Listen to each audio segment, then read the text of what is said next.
السلام علیکم ورحمۃ اللہ وبرکاتہ۔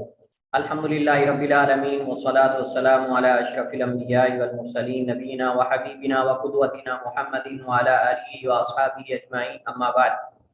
توحید الوہیت میں شرک کی اقسام ہم پڑھ رہے ہیں، اور ہم نے سب سے پہلے دعا میں شرک کے حوالے سے ہم نے کچھ پڑھا تھا، اور اس کی دونوں قسموں میں دعا العبادہ اور دعا المسئلہ، اس کے اندر ہم نے جو ہے وہ جو شرک کی مختلف قسم کی صورتیں ہیں اس کو ہم نے پڑھا تھا۔ آج ہمارے پاس 3 قسمیں ہیں: شفاعت میں شرک، اور اس کے بعد قصد اور ارادے میں شرک، اور اس کے بعد جو دیگر اقسام ہیں انشاءاللہ ان میں سے کچھ ہم پڑھنے کی کوشش کریں گے۔ سب سے پہلے شفاعت میں شرک۔ شرک کی یہ قسم حقیقت میں دعا العبادہ میں شرک کا نتیجہ ہے۔ عبادت کی جو دعا العبادہ جو ہم نے پڑھا تھا، یعنی دعا کی اقسام میں سے، اس میں شرک کا نتیجہ ہے کہ جو بھی عبادت میں سے کوئی عبادت غیر اللہ میں سے کسی کے لیے کرتا ہے تو وہ اسی لیے کرتا ہے تاکہ وہ گناہوں اور سیئات سے تجاوز کرنے میں اس کے لیے اللہ کے ہاں سفارشی بن جائے، اللہ کے ہاں اس کی شفاعت کرے، سفارش کرے۔ اس وجہ سے آپ دیکھتے ہیں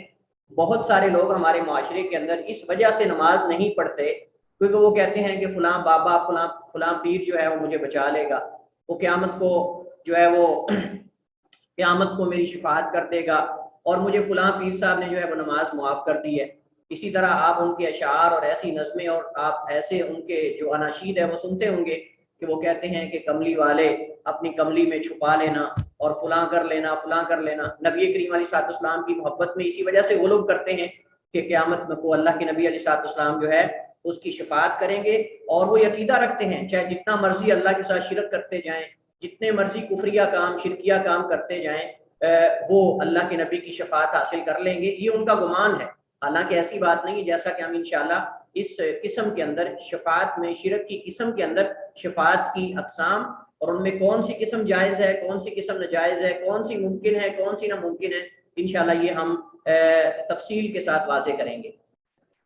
تو وہ یہ سمجھتے ہیں کہ یہ جو ہمارے اولیاء ہیں، صالحین ہیں، یا کوئی بھی جس کو اللہ کے ساتھ وہ عبادت میں یا شفاعت میں شریک بناتے ہیں، یہ اللہ کے ہاں ہماری سفارش کریں گے اور ہم جو ہے وہ بچ جائیں گے، اللہ ہمارے گناہوں سے، ہماری سیئات سے جو ہے وہ درگزر فرما لے گا، یا پھر مراد تک پہنچنے کے لیے شفاعت کریں، یہ گمان کرتے ہوئے کہ یہ بت اور اولیاء وغیرہ اللہ تعالیٰ کے ہاں شفاعت کا اختیار رکھتے ہیں، اور وہ یہ گمان کرتے ہیں کہ ان کے پاس اللہ تعالیٰ کی طرف سے اختیار ہے اور یہ جس کی چاہیں، جب چاہیں، جس میں چاہیں شفاعت کریں۔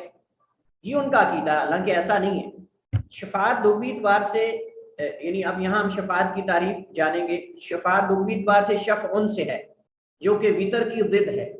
وطر کہتے ہیں جو ہے وہ طاق کو، اور شفع کہتے ہیں جفت کو، یعنی ایک سے زائد چیزوں کا مل جانا، ایک سے زائد چیزوں کا، یا ایک کے ساتھ دوسری کو ملا دینا، جو کہ پہلے اکیلی تھی اس کے ساتھ دوسری کو ملا کر آپ نے جفت کر دیا۔ گویا کہ نفع نقصان کا مالک تو اللہ تعالیٰ ہے، لیکن جلب منفعت اور دفع مضرت کے لیے کسی اور کو اللہ کے ساتھ شریک بنا لینا کہ یہ اللہ تعالیٰ کے ساتھ نعوذ باللہ پارٹنر ہے، جو کہ اللہ تعالیٰ کی طرف سے کسی منفعت کو حاصل کرنے میں ذریعہ ہے، یا پھر کسی نقصان کو بچانے میں اللہ تعالیٰ کے ہاں سفارشی ہے۔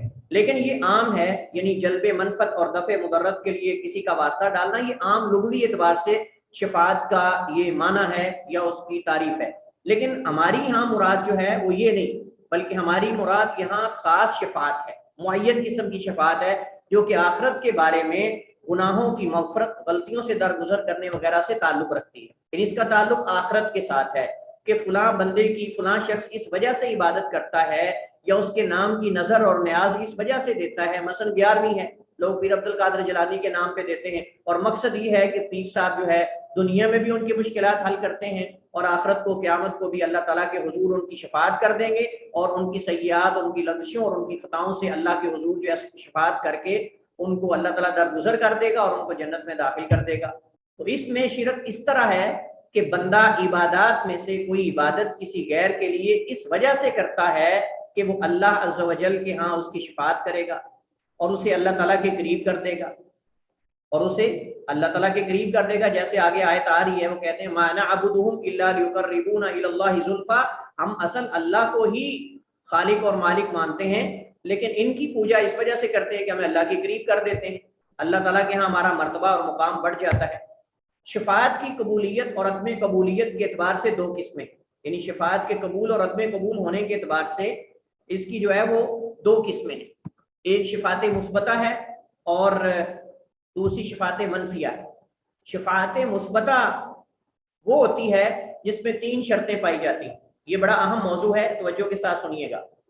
شفاعت مثبتہ وہ ہوتی ہے جس کے اندر تین شرطیں پائی جائیں، اور وہ تین شرطیں کون سی ہیں؟ یہ قرآن میں ہیں، یہ کوئی کسی کی بات نہیں ہے، یہ قرآن کریم سے اخذ کی گئی۔ نمبر ایک، شافع یعنی شفاعت کرنے والے سے اللہ تعالیٰ کا راضی ہونا، یہ بات بڑی اہم ہے، یہ تینوں چیزیں بڑی اہم ہیں، اس سے ہمارا شفاعت کا مسئلہ حل ہو جائے گا، کس کی شفاعت کون کر سکتا ہے اور کب کر سکتا ہے۔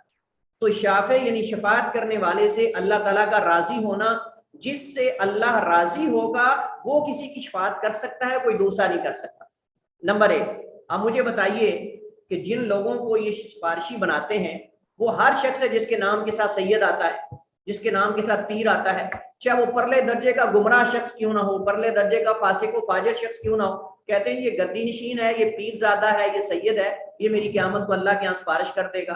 جس کے خود اپنے عمل اللہ کی رضا کے مطابق نہیں ہے، اللہ تعالیٰ کی خوشنودی اور نبی کریم علیہ الصلوۃ والسلام کی سنت کے مطابق نہیں ہے، مجھے بتائیے وہ شافع کیسے بن سکتا ہے اللہ کے حضور؟ وہ اللہ تعالیٰ کے ہاں شفاعت کیسے کر سکتا ہے جس پر اللہ راضی نہیں ہے، جس کے اعمال اللہ تعالیٰ کو پسند ہی نہیں ہے؟ اللہ تعالیٰ قرآن کریم میں اس شرط کو بیان کرتے ہوئے فرماتا ہے یومئذ لا تنفع الشفاعۃ الا من اذن له الرحمن ورضی له قولا، اس دن شفاعت اور سفارش نفع نہ دے گی مگر جس کے لیے رحمان اجازت دے گا، الا من اذن له الرحمن، مگر جسے رحمان اجازت دے گا اور رحمان اسے اجازت دے گا، ورضی له قولا، اور جس کے لیے وہ بات کرنا پسند فرمائے گا۔ تو جس کے لیے اللہ پسند کرے گا کہ وہ بات کرے اسی کو شفاعت کی اجازت ہوگی، لہذا ہر شخص ارلم پرلم ادھر ادھر کا وہ اللہ کے حضور شفاعت نہیں کرے گا، جس کو اللہ کی رضا حاصل ہوگی وہی شفاعت کرے گا، اور اس کے لیے اہل ایمان میں سے ہونا، اہل تقوی میں سے ہونا شرط ہے۔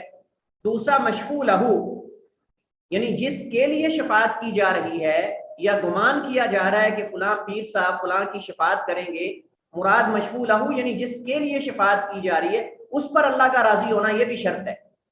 اس کا مطلب جو مشرکین ہیں ان کے لیے کوئی شفاعت نہیں کرے گا، نہ کوئی نبی کرے گا، نہ کوئی ولی کرے گا، نہ کوئی فرشتہ کرے گا، نہ کوئی صالح اور نیک آدمی کرے گا، کیونکہ وہ خود ڈر رہا ہوگا کہ اللہ کے حضور میں ایسے شخص کی شفاعت کیسے کروں جو اس پر اللہ راضی نہیں ہے۔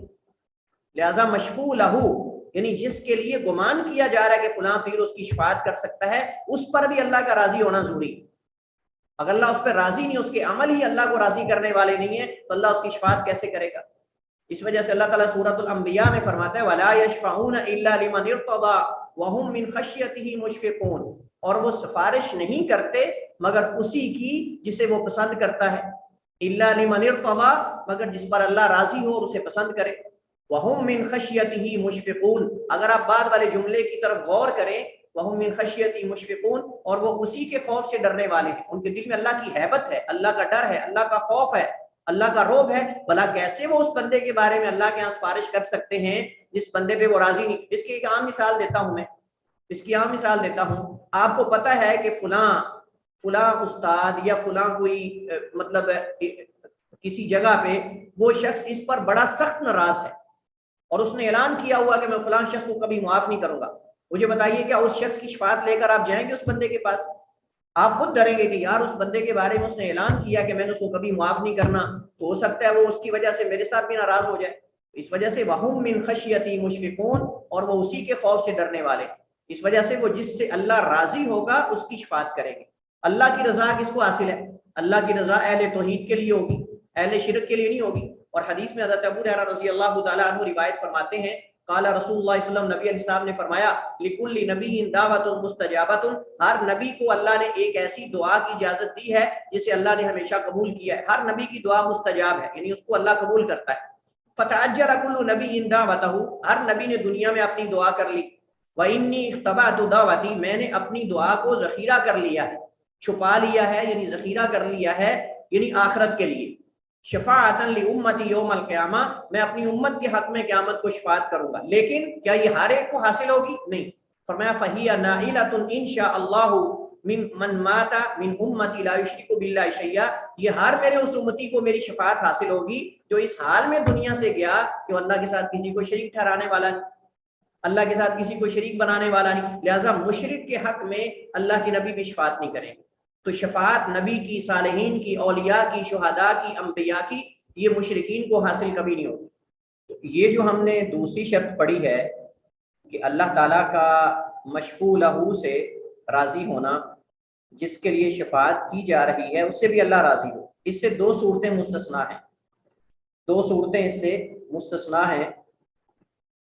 نبی کریم صلی اللہ علیہ وسلم کا تمام امتوں کے حساب و کتاب کے لیے شفاعت کرنا ایک یہ مستثنا ہے، اور یہ حدیث لمبی آپ نے کئی دفعہ سن رکھی ہے کہ اللہ کے نبی علیہ الصلوۃ والسلام نے فرمایا کہ تم میرے لیے جب اذان ہو تو اذان کے بعد اللہ تعالیٰ سے وسیلے کا سوال کیا کرو کہ اللہ تعالیٰ مجھے وہ وسیلہ دے، آتی محمد الوسیلۃ والفضیلہ، اور وسیلہ یا مقام محمود سے مراد نبی کریم صلی اللہ علیہ وسلم کا اللہ تعالیٰ کی طرف سے ایسے مقام پر فائز ہونا ہے کہ جس پر تمام انبیاء بھی رش کریں گے، اور وہ مقام یہ ہے کہ اللہ کے نبی علیہ الصلوۃ والسلام کے پاس ساری امتیں، جب باقی نبیوں سے جواب مل جائے گا تو نبی کریم علیہ تحیت و تسلیم کے پاس آئیں گی ساری امتیں مل کر، سارے لوگ مل کر، اور کہیں گے کہ آپ اللہ تعالیٰ سے یہ دعا کریں کہ اللہ تعالیٰ جو ہے وہ حساب و کتاب ہمارا شروع کر دے، ہم سے یہ گرمی کی شدت اور یہ سورج کی تپش اور یہ ہولناکیاں برداشت نہیں ہو رہی۔ اللہ کے نبی علیہ الصلوۃ والسلام پھر اپنے رب کے سامنے سر بسجود ہو جائیں گے اور اللہ کی ان الفاظ کے ساتھ ثنا اور حمد کریں گے کہ جو پہلے اللہ کے نبی علیہ الصلوۃ والسلام کے پاس نہیں ہوں گے۔ اللہ تعالیٰ ان کو ایسے الفاظ اور کلمات عطا کرے گا جو پہلے اللہ نے نہیں دیے، اور ان الفاظ اور کلمات کے ساتھ اللہ کے نبی اللہ تعالیٰ کی تعریف اور اللہ تعالیٰ کی حمد و ثنا کریں گے، اللہ تعالیٰ سے جو ہے وہ حساب و کتاب کا سوال کریں گے۔ اللہ فرمائے گا ارفع راسک سل تعطی اشفع تشفع، اے نبی اپنا سر اٹھائیے، مانگو دیے جاؤ گے، شفاعت کرو مانی جائے گی۔ تو یہ چونکہ اس کے اندر کسی کی نجات کا کوئی تعلق نہیں ہے، یعنی جہنم سے نجات کا کوئی تعلق نہیں، جنت میں داخلے کا کوئی تعلق نہیں، بس اس میں یہ ہے کہ اللہ کے نبی فرمائیں گے کہ اللہ بعد میں بھی حساب و کتاب لینا ہے تو آپ ہی لے لو، تو اس میں تو صرف حساب و کتاب کی شفاعت ہے۔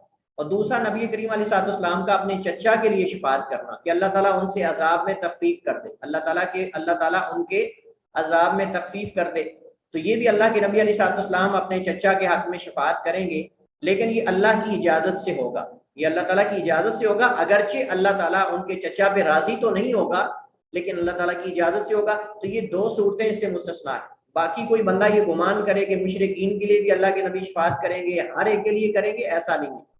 یہ اللہ کے نبی نے بتا دیا ہے کہ میرے چچا سے اللہ تعالیٰ عذاب ہلکا کرے گا، اور یہ صحیح حدیث کے اندر، صحیح مسلم کے اندر، کتاب الایمان کے اندر، کئی اور جگہوں پہ حدیث یہ موجود ہے اور یہ حدیث صحیح ہے۔ تو یہ دو صورتیں اس سے مستثنا ہیں۔ تیسری شرط شفاعت مثبتہ کی یا جائز شفاعت کی وہ یہ ہے اللہ تعالیٰ کا شفاعت کی اجازت دینا، اللہ تعالیٰ کی طرف سے اجازت ہو کہ اب تم شفاعت کرو، اور فلاں کرے، فلاں کے لیے کرے اور اب کرے۔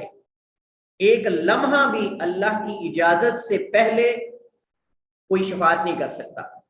تو گویا کہ شفاعت وہ کرے گا جس کو اللہ اجازت دے گا اور جس پر اللہ راضی ہوگا، اور اس کے لیے ہوگی جس کے اعمال پہ اللہ راضی ہوگا، اور تیسرا تب ہوگی جب اللہ کی اجازت ہوگی۔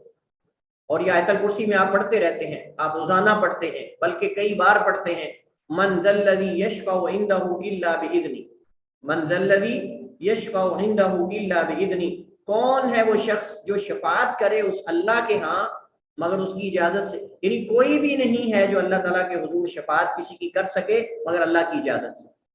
علامہ ابن القیم رحمۃ اللہ علیہ فرماتے ہیں نہیں ہے شفاعت، یعنی اس آیت کی تفسیر میں فرماتے ہیں نہیں ہے شفاعت مگر اس کی اجازت سے، اور نہیں وہ اجازت دے گا مگر جس کے قول و عمل سے راضی ہو، اور انہیں اسے راضی اور نہیں اسے راضی کرتا قول و عمل سے کچھ بھی مگر اس کی توحید اور اس کے رسول کی اتباع۔ یہ دو ایسے اعمال ہیں جو اللہ کو راضی کر دینے والے ہیں، ان کے بغیر اللہ کبھی راضی نہیں ہوتا۔ اور وہ دو اعمال کون سے ہیں؟ ایک توحید، اللہ کو یکتا ماننا عبادت میں، ذات صفات میں، اور دوسرا نبی کی اتباع کرنا۔ کوئی بندہ یہ سمجھے کہ مجھے اللہ تعالیٰ کی رضا حاصل ہو جائے گی، اللہ تعالیٰ میرے اعمال نیکیوں پہ راضی ہو جائے گا، ان دونوں کے بغیر میں توحید والا نہ بھی ہوں، اللہ کے نبی کی اتباع کے بغیر بھی کچھ کرتا پھر تو اللہ راضی ہو جائے گا، ایسا نہیں۔ تو فرماتے ہیں اور نہیں اسے راضی کرتا یعنی اللہ تعالیٰ کو قول و عمل میں سے کچھ بھی مگر اس کی توحید اور اللہ کے نبی کی اتباع۔ یہاں ایک فائدہ ہے اور وہ فائدہ یہ ہے کہ شفاعت منفیہ کی تینوں شروط کو شفاعت مثبتہ کی تینوں شروط کو جمع کرنے والی ایک ہی آیت مندرجہ ذیل ہے۔ یعنی جیسے ہم نے توحید کی تینوں اقسام کے بارے میں نے آپ کو بتایا تھا کہ قرآن کریم کی ایک آیت ایسی ہے کہ جس میں توحید کی تینوں اقسام بیان ہوئی ہیں، اسی طرح ایک آیت ایسی ہے جس میں شفاعت مثبتہ کی جو ہم نے تینوں شرطیں پڑھی ہیں وہ ایک آیت کے اندر بھی موجود، الگ الگ آیات میں بھی ہیں اور ایک آیت کے اندر بھی ہیں۔ اچھا، تاکہ یاد دہانی رہے، سمیرہ خالد السلام علیکم سر۔ کون سی آیت ہے جس میں توحید کی تینوں اقسام بیان ہوئی ہیں؟ سر دوبارہ پوچھے گا، میں نے ابھی کلاس جوائن کی ہے، میں بالکل بھی وہ نہیں تھی، ابھی جوائن کیا، بس دوبارہ سوال پوچھے گا۔ قرآن کی وہ کون سی آیت ہے جس میں توحید کی تینوں قسمیں بیان ہوئی ہیں؟ ہمنا آپ بتائیے۔ سر وہ آیت ہے سورہ مریم کی ہے یا ہمنا؟ جی جی پوچھ رہے ہیں۔ ہمنا بھی غائب۔ عزہ الطاف السلام علیکم وعلیکم السلام۔ ہاں بتائیے عزہ، کون سی وہ آیت ہے؟ استاد صاحب نہیں ہے۔ لا حول ولا قوت الا باللہ۔ ہاں افشین آپ بتائیے ذرا ان کو۔ السلام علیکم۔ وعلیکم وہ السلام۔ آیت ہے رب السماوات والارض، اور اس کے آگے ہے واستبر اور اس کی عبادت پر قائم رہے، اور اللہ آیت یاد کرنی ہے، آیت یاد کرنی ہے، معنی اس کا یاد نہیں کرنا۔ ابھی میں منہ میں پڑھ رہی تھی آپ کو سنانے سے پہلے اور جب سنانے لگی ہوں تو ذہن سے نکل گئی۔ ہاں حماد آپ بتائیے، مکمل آیت بتانی ہے۔ السلام علیکم سر۔ بس مریم کی آیت نمبر 65 ہے، بس رب السماوات والارض۔ ہاں اب ان کو مکمل کرنے دیں۔ ہاں حماد۔ رب السماوات والارض وما بینہما فاعبدہ واستبر لعبادتہ هل تعلم له سميا۔ احسن۔ رب السماوات والارض وما بینہما فاعبدہ واصطبر لعبادتہ هل تعلم له سمیا۔ یہ آیت ہے جس میں توحید کی تینوں اقسام بیان ہوئی ہیں، اور یہ آیت ہے جس میں شفاعت مثبتہ کی تینوں شرطیں بیان ہوئی جو ہم نے ابھی پڑھی ہیں۔ اللہ تعالیٰ کا شافع سے راضی ہونا، اللہ تعالیٰ کا مشفوع لہو سے راضی ہونا، اور اللہ تعالیٰ کا اجازت دینا۔ وَكَم مِّن مَلَكٍ فِي السَّمَاوَاتِ لَا تُغْنِي شَفَاعَتُهُمْ شَيْئًا إِلَّا مِن بَعْدِ أَن يَأْذَنَ اللَّهُ لِمَن يَشَاءُ وَيَرْضَىٰ۔ یہ تینوں اس کے اندر، اور آسمانوں میں کتنے ہی فرشتے ہیں کہ ان کی سفارش کچھ کام نہیں آتی مگر اس کے بعد کہ اللہ اجازت دے جس کے لیے چاہے اور جسے پسند کرے، جس کے لیے اور جسے پسند کرے۔ اب اس کے اندر الا ان یاذن اجازت دینا، لمن یشاء جس کے لیے اللہ چاہے اور جس پہ اللہ راضی ہوگا، ویرضا اور جسے اللہ چاہے اسے اجازت دے۔ تو یہ تینوں اس کے اندر شرطیں جو ہیں وہ بیان ہوئی ہیں۔ اچھا، دوسری قسم ہے شفاعت کی، شفاعت منفیہ۔ جیسے ہم نے اللہ تعالیٰ کی صفات کی اقسام پڑھی تھی نا، صفات مثبتہ، صفات منفیہ، ان کو گڑبڑ نہ کریں، خلط ملط نہ کریں۔ وہ صفات کے اندر ہے، یہ شفاعت کے اندر ہے۔ البتہ مسئلہ یہ ہے کہ تا اس کے اندر آخر میں بھی ہے، اس کے آخر میں بھی تا ہے، اور اس کے آخر میں بھی مثبتہ ہے، اس کے آخر میں بھی مثبتہ ہے اور منفیہ ہے، لیکن خلط ملط نہ کریں۔ تو شفاعت منفیہ جس میں شفاعت مثبتہ کی شروط میں سے کوئی شرط فاقد ہو، مفقود ہو، جو ہم نے ابھی تین شرطیں پڑھی ہیں ان میں سے اگر کوئی شرط فاقد ہوگی تو وہ شفاعت منفیہ ہوگی۔ یعنی اگر کوئی یہ گمان رکھتا ہے کہ اللہ تعالیٰ جو ہے وہ کسی شخص کے بارے میں بھی کوئی شفاعت کر سکتا ہے، کسی شخص کے بارے میں بھی کوئی شفاعت کر سکتا ہے، تو یہ شفاعت منفیہ ہے اور شرکیہ ہے۔ اگر کوئی بندہ یہ گمان کرتا ہے کہ کوئی بھی شفاعت کر سکتا ہے، کوئی نبی، کوئی ولی، ہر ایک کے بارے میں، کوئی فرشتہ، کوئی چاہے جیسا بھی ہو وہ شفاعت کرے گا، تو یہ بھی شرک ہے اللہ تعالیٰ کے ساتھ اس شفاعت کے اندر۔ اور تیسرا یہ کوئی بندہ یہ سمجھے کہ اللہ کی اجازت کے بغیر ہی کوئی شفاعت کر لے گا، تو ایسا بھی ہرگز نہیں، یہ بھی شرک ہے۔ تو یہ شفاعت منفیہ ہے جس میں تینوں شروط میں سے کوئی شرط مفقود ہو، جیسا کہ اللہ تعالیٰ کی اجازت کے بغیر کسی کی شفاعت کرنا، یا کسی سے کروانا، یا کفار کے لیے شفاعت کرنا، یا وہ شفاعت جو غیر اللہ سے طلب کی جاتی ہے، جس کا ذکر شروع میں گزر چکا ہے، جس کے ہم نے ابھی پڑھا تھا۔ یہ سب شرک کی اقسام میں سے ہے۔ اب شفاعت میں شرک کے دلائل قرآن کریم سے بے شمار ہیں، چند ایک آپ کے سامنے ذکر کیے جاتے ہیں۔ اللہ تعالیٰ سورہ زمر میں فرماتا ہے قُلْ لِلَّهِ الشَّفَاعَةُ جَمِيعًا، کہہ دیجئے اے نبی اللہ کے لیے ہی ساری کی ساری شفاعت ہے، لَهُ مُلْكُ السَّمَاوَاتِ وَالْأَرْضِ، اسی کے لیے ہی زمین و آسمان کی بادشاہت ہے، یعنی اللہ تعالیٰ کے لیے اختیار ہے۔ شفاعت کا مطلب اختیارات میں ہر چیز کے۔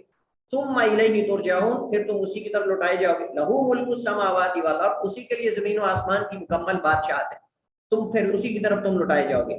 اور دوسرے مقام پہ اللہ تعالیٰ فرماتا ہے وَيَعْبُدُونَ مِن دُونِ اللَّهِ مَا لَا يَضُرُّهُمْ وَلَا يَنفَعُهُمْ، اور وہ اللہ کے علاوہ عبادت کرتے ہیں من دون اللہ، اللہ کے علاوہ ما ان کی، لا يضرهم ولا ينفعهم، جو نہ انہیں نفع دیتے ہیں نہ نقصان دیتے ہیں۔ وَيَقُولُونَ، اور وہ کہتے ہیں هَؤُلَاءِ شُفَعَاؤُنَا عِندَ اللَّهِ، یہ اللہ کے ہاں ہمارے سفارشی ہیں۔ قُلْ أَتُنَبِّئُونَ اللَّهَ بِمَا لَا يَعْلَمُ فِي السَّمَاوَاتِ وَالْأَرْضِ، اے نبی فرما دیجئے کیا تم اللہ کو اس چیز کی خبر دے رہے ہو جو اللہ تعالیٰ زمین و آسمان میں نہیں جانتا؟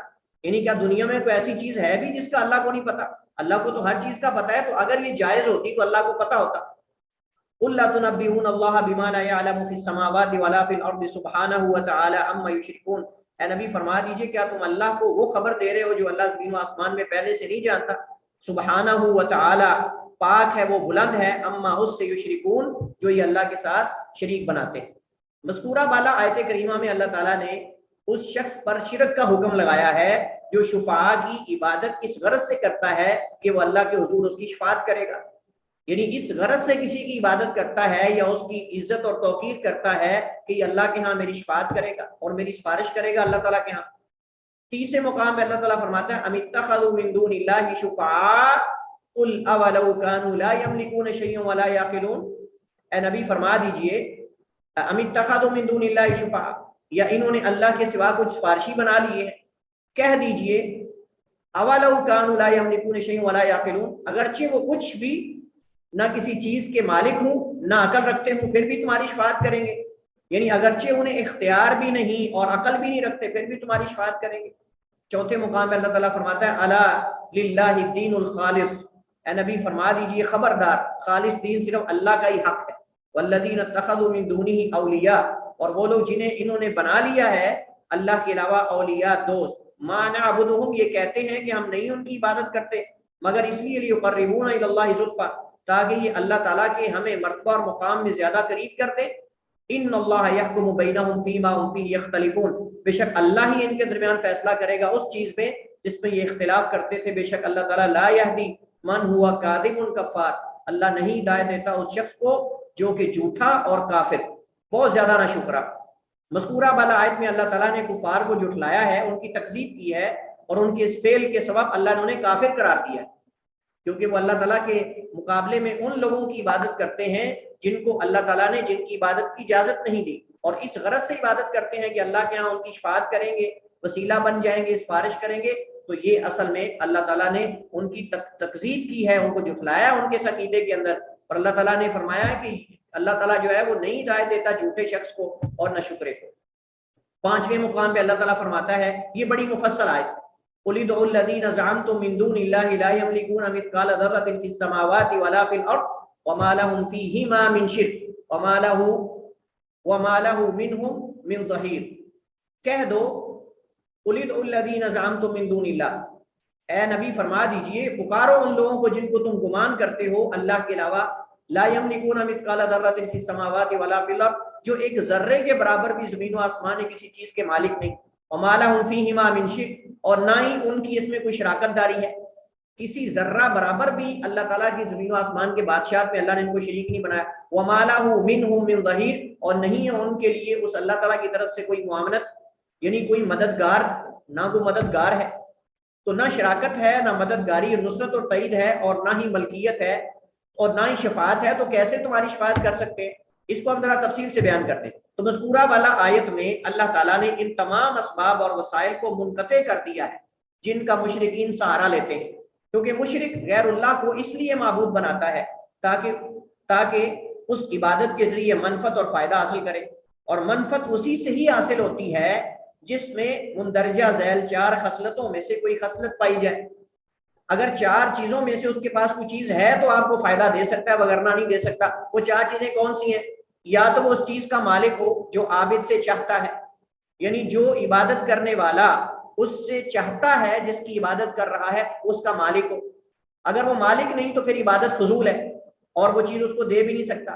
یا پھر اگر مالک نہیں تو کسی مالک کا شریک ہو، کسی مالک کا شریک ہو، شراکت داری ہو اس کی، تو جب اس چیز کے اندر اس کی شراکت داری بھی نہیں ہے تو پھر وہ آپ کو کیسے دے سکتا ہے؟ اگر شراکت داری نہیں ہے تو کم از کم اس کا مددگار اور معاون ہو۔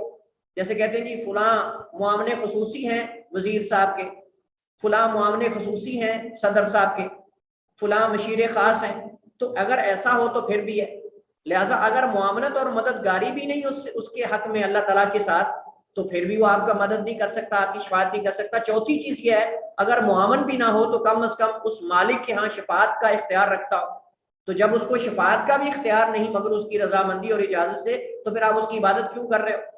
پھر اس کی پوجا کیوں کر رہے ہو؟ اس کے نام کے سجدے سجود کیوں کر رہے ہو؟ طواف کیوں کر رہے ہو؟ نذر و نیاز کیوں دے رہے ہو؟ بکرے ذبح کیوں کر رہے ہو؟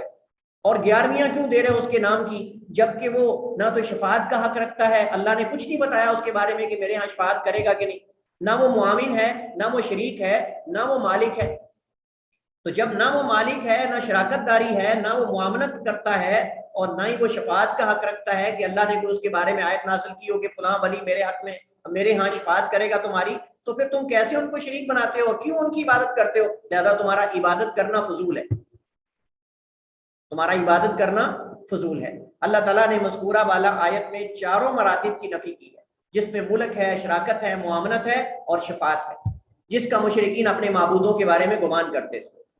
تیسری قسم شرک فی العبادت کے اندر، عبادت میں شرک میں نیت اور قصد میں شرک ہے، نیت اور قصد میں شرک۔ اس سے مراد یہ ہے کہ بندہ کوئی نیک عمل کرے لیکن اس کا مقصد اللہ تعالیٰ کی خوشنودی اور رضا نہ ہو بلکہ دنیا ہو، جیسا کہ کسی کا بلا ایمان اچھے اعمال کرنا، جیسے کفار ہیں، اب کفار کے اندر ایمان نہیں لیکن وہ عمل کرتے ہیں، کچھ تو اس وجہ سے کرتے ہیں کہ جی لوگ تعریف کریں گے، یا صرف حیات و زندگی دنیا کے لیے۔ ان میں سے کسی کا مقصد نہیں کہ اللہ راضی ہو جائے، کیونکہ بہت سارے ان میں اللہ کو مانتے ہی نہیں۔ تو بلا ایمان اچھے عمل کرنا یہ اصل میں شراکت ہے کہ آپ دنیا کے لیے کر رہے ہو، یا اعمال کرنے سے اس کا ہدف صرف دنیاوی زندگی ہو، اس کی دوسروں سے محبت، دوسروں سے بغض، لینا دینا صرف اور صرف دنیاوی اغراض کے لیے ہو، تو ایسے شخص کے لیے صرف دنیا ہی ہے، آخرت میں اس کا کوئی حصہ نہیں۔ اللہ تعالیٰ قرآن کریم میں فرماتا ہے من کان یرید الحیات الدنیا وزینتها نوفی الیہم اعمالہم فیہا، جو دنیا کی زندگی اور اس کی زیب و زینت کا ارادہ رکھتا ہو تو ہم انہیں ان کے اعمال کا بدلہ اسی دنیا میں پورا دے دیں گے۔ علامات ہم ان کو دنیا میں ان کے اعمال کا بدلہ دے دیتے ہیں، وَهُمْ فِيهَا لَا يُبْخَسُونَ، اور دنیا میں ان کے ان اعمال کے بدلے میں کسی قسم کی کمی نہیں کی جائے گی۔ بخس کہتے ہیں کسی کو کم قیمت دینا، بخس کہتے ہیں کسی کو گھٹیا اور کم قیمت دینا، اس کے مال کے مطابق اس کو قیمت نہ دینا۔ اللہ فرماتا ہے وَهُمْ فِيهَا لَا يُبْخَسُونَ، اور ان کو ان کی جزا اور بدلے میں دنیا میں کسی قسم کی کمی نہیں کی جائے گی۔ اللہ اگر کوئی کافر نیک عمل کرتا ہے نا، اچھا عمل کرتا ہے، رفاع عامہ کے کام کرتا ہے، خدمت خلق کے کام کرتا ہے، اللہ دنیا میں اس کو بدلہ دے دیتا ہے مال و اولاد کی صورت میں، اللہ دنیا میں اس کو اس کی جزا دیتا ہے، لیکن اللہ کسی سے کمی نہیں کرتا۔ اولئک الذین لیس لہم فی الآخرۃ الا النار، یہی وہ لوگ ہیں جن کے لیے آخرت میں سوائے آگ کے کچھ نہیں۔ وحبط ما صنعوا فیہا، اور دنیا میں تو ان کو ان کا بدلہ مل جائے گا لیکن آخرت میں ان کے سارے عمل برباد ہو جائیں گے۔ وباطل ما کانوا یعملون، اور وہ باطل اور بیکار ہو جانے والا ہے جو وہ دنیا میں عمل کرتے تھے۔ حضرت عائشہ رضی اللہ تعالی عنہا سے یہ واضح اس مسئلے کے اندر حدیث ہے، حضرت عائشہ رضی اللہ تعالی عنہا فرماتی ہیں قلت یا رسول اللہ، میں نے فرمایا اے اللہ کے رسول، ابن جدعان کان فی الجاہلیت، ابن جدعان ایک آدمی تھا، کان فی الجاہلیت یصل الرحم، وہ جاہلیت میں صلہ رحمی کے کام کرتا تھا، ویطعم المسکین، مسکینوں کو کھانا کھلاتا تھا، فہل ذاک نافعہ، بس کیا یہ ابن جدعان کو فائدہ دینے والی چیزیں ہیں؟ یعنی جو دنیا میں وہ سخاوت کرتا تھا، مسکینوں کو کھانا کھلاتا تھا اور صلہ رحمی کرتا تھا، صلہ رحمی کے کام کرتا تھا، کیا یہ اس کو نفع دینے والا ہے؟ قالا، تو آپ نے فرمایا لا ينفع، یہ اس کو کام نفع دینے والے نہیں آخرت میں۔ انہ لم یقل یوما، اس نے ایک دن بھی نہیں کہا رب اغفر لی خطیئتی یوم الدین، اللہ قیامت کو میری غلطیاں معاف کر دے، یعنی اس کا مقصد اللہ کی رضا تھا ہی نہیں، اللہ سے بخشش اور مغفرت طلب کرنا تھا ہی نہیں، بلکہ وہ تو دنیاوی مقاصد کے لیے، تاکہ لوگ آہا کریں، واہ واہ کریں، اور اس کی جو ہے وہ دنیا کے اندر شہرت ہو جائے. اور صرف وہ تو دنیا کے منہ اور لاج رکھنے کے لیے کام سارے یہ کرتا تھا، دنیوی اغراض و مقاصد کے لیے. اللہ پہ تو ایمان ہی نہیں رکھتا تھا. اس نے کبھی یہ نہیں کہا کہ اللہ میرے گناہ معاف کر دے. اس کو اپنے گناہوں کا احساس ہی نہیں، اس کو اپنے گناہوں کی جو شدت ہے اور اس کی جو سزا ہے اس کو ڈر ہی نہیں، اللہ کا ڈر ہی نہیں، خوف ہی نہیں. تو ایسے شخص کا یہ شراکت ہے اصل میں، اور قصد اور ارادے میں ہے کہ دنیاوی مقصد کو انسان اللہ تعالیٰ کی رضا کے اندر شامل کر دے. اور اس کے ساتھ ایک اور دوسری قسم آتی ہے ریاکاری اور دکھاوا. لیکن اس کو ہم نے یہاں کیوں نہیں شامل کیا؟ اس کو اس وجہ سے شامل نہیں کیا کیونکہ وہ جو ریاکاری ہوتی ہے وہ اہل ایمان سے جو ہے وہ صادر ہوتی ہے. ریاکاری مومن مسلمان سے اگر ہو تو ریاکاری ہوتا ہے، لیکن اگر کافر جو ہے وہ کوئی نیک کام کرتا ہے اور اللہ پہ ایمان ہی نہیں لاتا سرے سے تو یہ اصل میں شرک ہے. لیکن وہ جو ریاکاری ہے وہ شرک اصغر ہے. وہ جب ہم شرک کی دوسری قسم پڑھیں گے نا، شرک اصغر، تو انشاءاللہ اس کے اندر ذکر کریں گے. لیکن یہاں ہم شرک اکبر کی اقسام پڑھ رہے ہیں، یہاں ہم شرک اکبر کی اقسام پڑھ رہے ہیں. تو لہٰذا اس وجہ سے ہم نے ریاکاری کو ذکر نہیں کیا، کیونکہ ریاکاری اور دکھاوا جو ہے وہ تب ریاکاری کہلاتی ہے جب کوئی مسلمان سے صادر ہو. جب کوئی مسلمان کسی کو دکھانے کے لیے کرتا تو اللہ کے لیے ہے، عبادت مثلا اللہ کے حکم سے کر رہا ہے، روزہ اللہ کے حکم سے رکھ رہا ہے، لیکن اس کے اندر کسی کو دکھانے کے لیے کر لیتا ہے. اور بسا اوقات وہ جز میں ہوتی ہے، بسا اوقات کل میں ہوتی ہے. انشاءاللہ اس کا تفصیلی حکم جو ہے وہ شرک اصغر کی اقسام میں آئے گا، لیکن یہاں صرف یہ مقصود ہے. آخری ہمارے پاس جو آج کی یعنی شرک فی العبادت کی اقسام میں سے وہ اطاعت میں شرک ہے. اطاعت میں شرک جو ہے توحید الوہیت کے منافی ہے، کیونکہ عبادت میں سے ایک یہ بھی ہے اللہ تعالیٰ کے احکامات کے سامنے جھکا جائے اور ظاہری باطنی ہر دو اعتبار سے ان کا نفاذ کیا جائے. جیسا کہ اللہ تعالیٰ کا ارشاد ہے ان الحکم الا للہ، حکم صرف اللہ کا ہے. امر اللہ تعبدوا الا اياه، اس نے حکم دیا ہے کہ نہ تم عبادت کرو مگر اسی کی. ذالک دین القیم، یہ بالکل سیدھا دین ہے یہی. ولکن اکثر الناس لا يعلمون، لیکن اکثر لوگ نہیں جانتے. اور آدمی کا ایمان اللہ تعالیٰ کی شریعت کو، آدمی کا ایمان اللہ تعالیٰ کی شریعت کو ماننے اور اس کے تابع ہوئے بغیر ممکن نہیں، یہ مکمل نہیں ہوتا.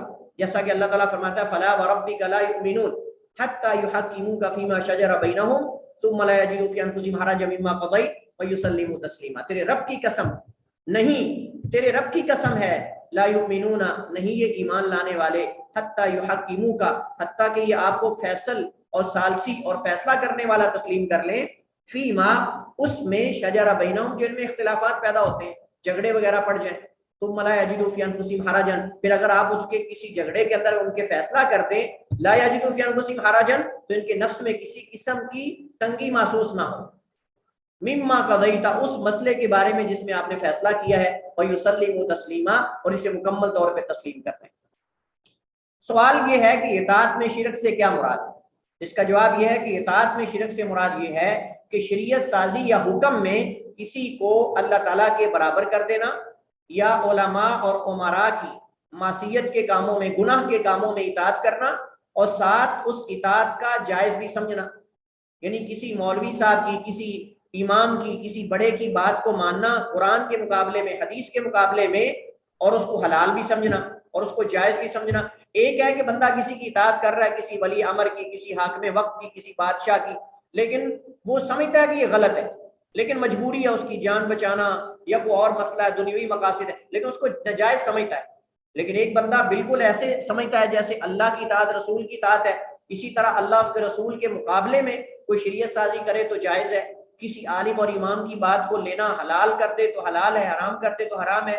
یہ مسئلہ اصل میں اللہ تعالیٰ کے ساتھ اصل میں شرک ہے اطاعت کے اندر.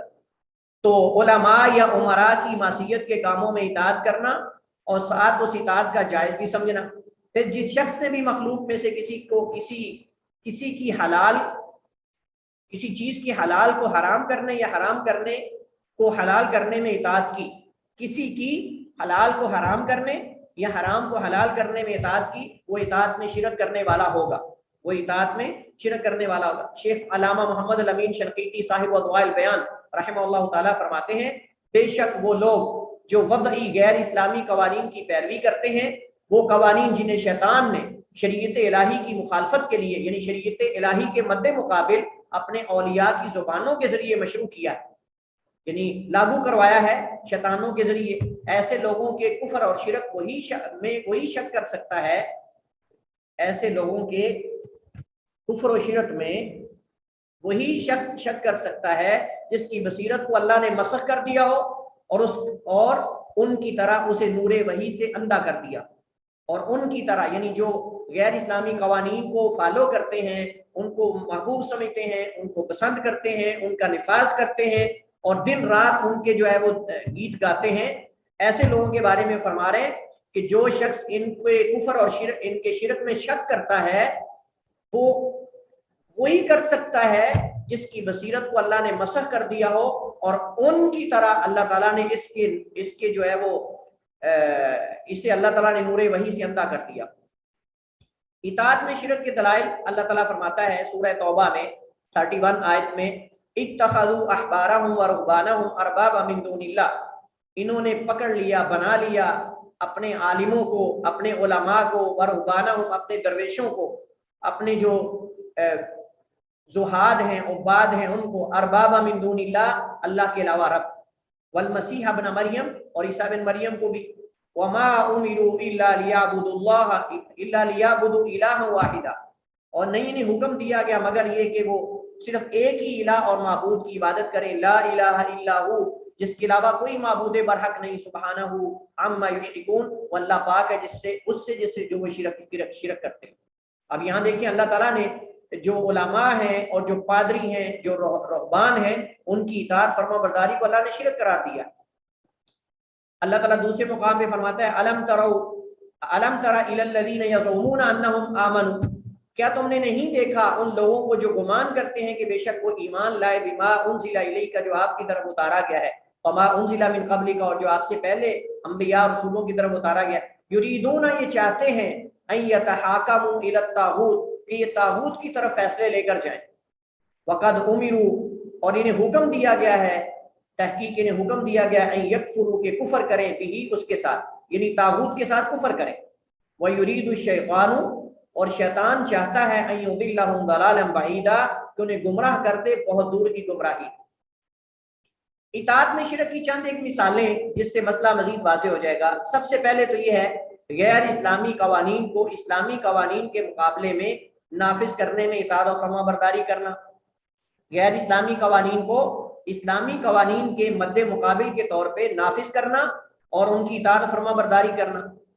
تنبیہ، اس حکم میں صرف وہی لوگ آئیں گے جو اسے حلال اور جائز سمجھتے، یعنی جو غیر اسلامی قوانین کو جائز اور حلال سمجھ کر اسلام کے مقابلے میں، اسلامی قوانین کے مقابلے میں ان کا نفاذ کرتے ہیں اور ان کو مانتے ہیں.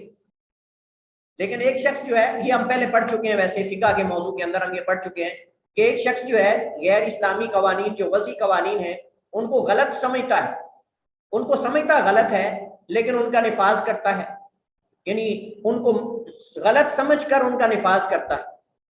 اس شخص کے بارے میں ہم نے کہا تھا کہ یہ فاسق و فاجر ہے، گناہ گار ہے، لیکن یہ کافر اور مشرک نہیں ہے، یہ کافر اور مشرک نہیں ہے. لیکن ایک بندہ غیر اسلامی قوانین کو پسند کرتا ہے، ان سے محبت کرتا ہے، انہیں صحیح سمجھتا ہے اور پھر ان کا نفاذ کرتا ہے یا انہیں مانتا ہے، تو یہ شخص جو ہے یہ کافر اور مشرک ہے، اس کے شرک اور کفر میں کوئی شک نہیں.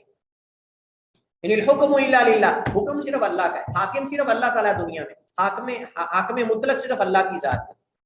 اور یہ ہم اصول فقہ کے اندر بھی پڑھ چکے ہیں حاکم کون ہے، یہ بات ہم پڑھ چکے ہیں. جس چیز کا شریعت میں حرام ہونا واضح ہو، اسے حلال کرنے کے لیے کسی کی اطاعت کرنا، جیسا کہ سود ہے، زنا ہے، جوا ہے، وغیرہ وغیرہ. اب اس میں کسی عالم کی، کسی مولوی صاحب کی، کسی امام کی اتباع کرنا. سود کی حرمت قرآن سے ثابت ہے، زنا کی حرمت قرآن سے ثابت ہے، جوے کی حرمت قرآن سے ثابت ہے. اب یہ تینوں چیزوں یا اس طرح کی دیگر جو چیزیں قرآن و سنت سے جن کا حرام ہونا ثابت ہے، ان کے حلال کرنے کے لیے کسی عالم کی بندہ جا کے اطاعت کر لے، حالانکہ پتہ ہے کہ یہ حرام ہے، اور اس کو جائز بھی سمجھے کہ عالم، کوئی امام جس حرام کو حلال کر دے وہ حلال ہو جائے گا، تو یہ کفر ہے اور یہ شرک بھی ہے اللہ تعالیٰ کے ساتھ اطاعت میں فرما برداری میں. جس چیز کا شریعت میں حلال ہونا واضح ہو، اسے حرام کرنے میں کسی کی اطاعت کرنا، جیسا کہ گوشت ہیں حلال چیزوں کے، کوئی بندہ کسی کے فتوے پہ کہ فلاں بندہ کہہ رہا ہے جی مثلاً جو ہے وہ اونٹ کا گوشت حرام ہے، گائے کا گوشت حرام ہے، بکرے کا گوشت حرام ہے.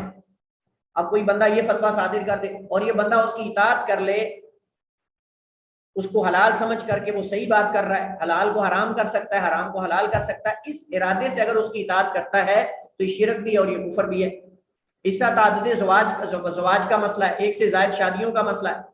اگر کوئی بندہ یہ فتویٰ دے دے کہ ایک سے زائد شادیاں حرام ہیں، حالانکہ یہ حلال ہے شریعت میں، مثنی و ثلاث و رباع والی آیت کے پیش نظر، لیکن ایک بندہ مولوی صاحب فتویٰ صادر کر دے، دانشور کوئی جو ہے وہ روشن خیال، وہ کہے کہ جی تعدد زواج حرام ہے شریعت کے اندر، جبکہ قرآن سے اس کی اجازت موجود ہے، اور پھر یہ اس کے فتوے کو حلال سمجھ کر اس پہ عمل کرتا ہے، تو یہ بھی شرک بھی ہے اور یہ کفر بھی ہے. تو یہ 3 مثالیں آپ کے سامنے رکھی گئی ہیں جس کے اندر اطاعت کے اندر شرک ہوتا ہے، فرما برداری کے اندر اطاعت اور فرما برداری کے اندر شرک ہوتا ہے. کسی کی بھی بات کو ماننا اللہ اس کے رسول کے مد مقابل، اور اس ماننے کو مجبوری نہیں بلکہ حلال سمجھ کر بلا مجبوری اس پہ عمل کرنا. ایک ہوتی مجبوری، لیکن ایک بلا مجبوری اس پہ عمل کرنا، ایک انسان مکرہ بھی نہیں، مجبور بھی نہیں، لیکن اس کے باوجود انسان اپنی رضامندی سے کسی امام کی بات کو نبی کریم کے مد مقابل ترجیح دے رہا ہے. اس وجہ سے علماء کرام فرماتے ہیں تقلید بہت خطرناک ہے. تقلید بہت خطرناک ایک پیش رفت ہے، خطرناک سٹیپ ہے جو انسان لیتا ہے، کیونکہ تقلید کے اندر انسان بسا اوقات اللہ کے رسول کے احکامات کو ٹھکرا دیتا ہے. کسی عالم کسی امام کی بات کو لے کر انسان قرآن و حدیث کے فیصلے کو ٹھکرا دیتا ہے، حلال کو حرام کر بیٹھتا ہے اور حرام کو حلال کر بیٹھتا ہے. ہمیں جبکہ اتباع کا حکم ہے، اور اتباع صرف اور صرف نبی کریم علیہ السلام کی ہے، اور اطاعت کا حکم ہے، اور اطاعت اللہ اس کے رسول کی ہے. اللہ کی اتباع نہیں ہوتی، اللہ کی اطاعت ہوتی ہے اور نبی کی اتباع ہوتی ہے. یہ بات ذہن میں رکھیں. ایک ہے اتباع، ایک ہے اطاعت. اتباع کا معنی ہوتا ہے کسی چیز کو دیکھ کر اس کی پیروی کرنا، اور پیروی اور فرما برداری ہوتا ہے کسی کے حکم کی تعمیل کرنا. تو اللہ تعالیٰ کی ہم اطاعت فرما برداری کرتے ہیں اور رسول کی، اور اتباع نبی کریم علیہ السلام کی ہوگی، اللہ تعالیٰ کی اتباع نہیں ہوگی.